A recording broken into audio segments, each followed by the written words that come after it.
Hello everyone, welcome to S biology. और अपन पढ़ रहे थे केमिकल कोऑर्डिनेशन एंड इंटीग्रेशन। इस चैप्टर में अपन ने स्टार्टिंग के अंदर जो एनसीईआरटी के लास्ट में टॉपिक दिए हुए हैं पेप्टाइडल स्टेरॉइड वगैरह उनको स्टडी किया था। तो आज अपन करेंगे हॉर्मोन्स के बारे में। तो सबसे पहले हॉर्मोन्स है पिट्यूटरी ग्लैंड वाले, इसको अपन डिस्कस करेंगे। तो सबसे पहले पिट्यूटरी को दो पार्ट्स में डिवाइड है अपने एनसीईआरटी के अकॉर्डिंग। सबसे पहले तो एडिनो हाइपोफाइसिस और सेकंड है न्यूरो हाइपोफाइसिस। अब याद कैसे करेंगे कि कौन सा आगे वाला है कौन सा पीछे वाला।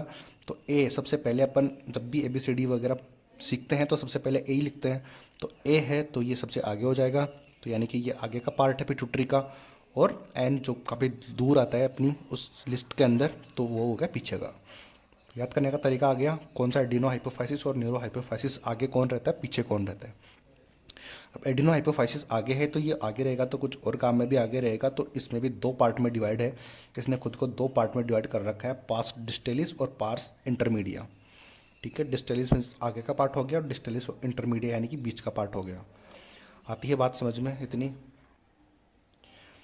अब जो एडिनो हाइपोफाइसिस है या फिर पार्स डिस्टेलिस या फिर पार्स इंटरमीडिया, किसी का भी पार्ट बोल लो, एक तो एडिनो हाइपोफाइसिस या फिर पार्स डिस्टेलिस, इन दोनों के एक ही हार्मोन होता है।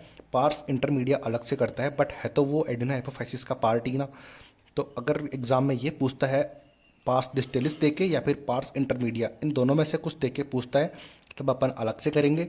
और अगर इन ये सारे जितने भी हार्मोन सीक्रेट हो रहे हैं यहाँ से, अगर इन दोनों के अलावा एडिनो हाइपोफाइसिस नाम है और न्यूरो हाइपोफाइसिस, तो एडिनो हाइपोफाइसिस में जितने भी पार्स डिस्टिलिस और पार्स इंटरमीडिया के जितने भी हैं वो सारे एडिनो हाइपोफाइसिस के ही पार्ट होंगे। आ गई बात समझ में। अब इसकी ट्रिक याद कैसे करने का तरीका है कि पार्स डिस्टिलिस या फिर एडिनो हाइपोफाइसिस के हार्मोन्स को याद करने की ट्रिक है जीटीपी फेल हो गई। जीटीपी अपन एटीपी की जब बात कर रहे थे, याद करो वो क्रेब साइकिल वाले दिन जब अपन ने क्रेब साइकिल पढ़ा था, तब वहाँ पर अपन ने जीटीपी बनाया था। जीटीपी से एटीपी बना था, तो वही जीटीपी और फेल यानी कि फेल हो गया जीटीपी। उस एनर्जी से कोई काम नहीं आई यहाँ पर। हार्मोन के अंदर तो सब कुछ फेल ही हो जाता है हार्मोन के आगे। तो जीटीपी फेल हो गया यहाँ पर। तो जी से याद रखेंगे जीएच ग्रोथ हार्मोन, एस से याद रखेंगे thyroid stimulating hormone. Short form दी हुई है तो शॉर्ट फॉर्म याद रखेंगे, बाकी तो अब एनसीईआरटी में सब कुछ लिखा हुआ है ही। ठीक है, पी मीन्स हो जाएगा प्रोलैक्टिन, एफ मीन्स एफएसएच, ए मीन्स हो जाएगा एसीटीएच और एल मीन्स एलएच हार्मोन्स। तो ये जितने भी हार्मोन हैं 6 टाइप के हार्मोन है जो कि एडिनो हाइपोफाइसिस या फिर पार्स डिस्टेलिस के हार्मोन्स हैं। अब देखो जीटीपी फेल हो गई है, ये ट्रिक बताई थी मैंने, जीटीपी फेल हो गई है। एक ट्रिक और आती है इसकी, अगर ये याद नहीं रहे तो ये याद रख लो कि गलत पफ। पफ क्या होता है, जो गर्ल्स अपने हेयर्स में बनाती है पफ, उसी को तो बोलते हैं पफ। सुना था मैंने भी कहीं पे ये नाम।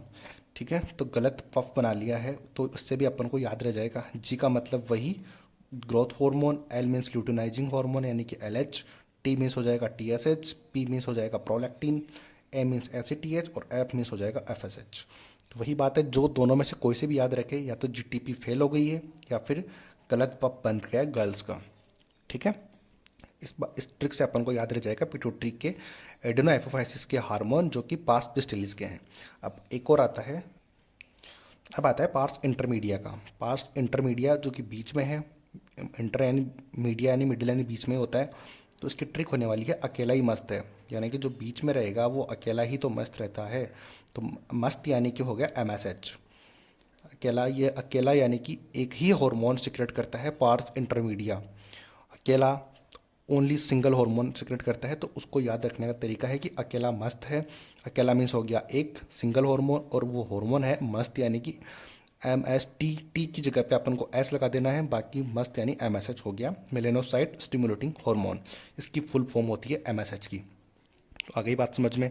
तो इस तरीके से एडिनो हाइपोफाइसिस के जितने भी हार्मोन्स थे अपने ट्रिक के साथ कंप्लीट हो जाते हैं। अब बात करते हैं न्यूरो हाइपोफाइसिस। इसके अंदर दो हार्मोन्स होते हैं, एक तो ऑक्सीटोसिन और वेसोप्रेसिन।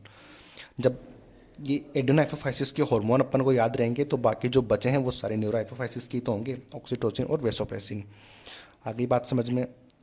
तो इसको याद, इसको इसमें न्यूरो हाइपोफाइसिस में एक नोट है इंपॉर्टेंट, जो कि है ये हार्मोन जो है बनते हैं हाइपोथैलेमस में है, लेकिन उसके बाद जो न्यूरो हाइपोफाइसिस होते हैं उसमें ट्रांसफ़र होते हैं।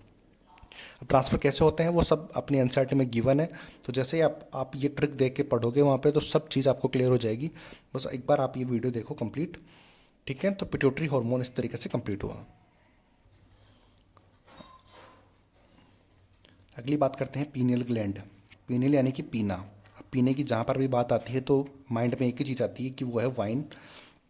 तो इससे ये वाइन से याद रखेंगे कि वाइन पीने के बाद जो इंसान होता है गिर जाता है और मैला हो जाता है। आपने देखा होगा कि बहुत सारे शराब पी के गिर गिर जाते हैं कहीं पर भी, गंदी जगहों पर, नालों में देखा होगा आपने। तो पहली बात तो ये है कि शराब नहीं पीनी है, ठीक है। और उससे मेला होना ना, यानी कि अब शराब पीने के बाद मेला हो जाता है तो मेले से याद रखेंगे कि मेलेटोनिन हार्मोन ये सीक्रेट करता है, और पीना मीन्स आ जाएगा पीनियल ग्लैंड। आ गई बात समझ में? आई होप कि वीडियो समझ आएगा। वीडियो समझ आया तो लाइक सब्सक्राइब शेयर जरूर करना। मिलते हैं अगले वीडियो में। Thank you so much.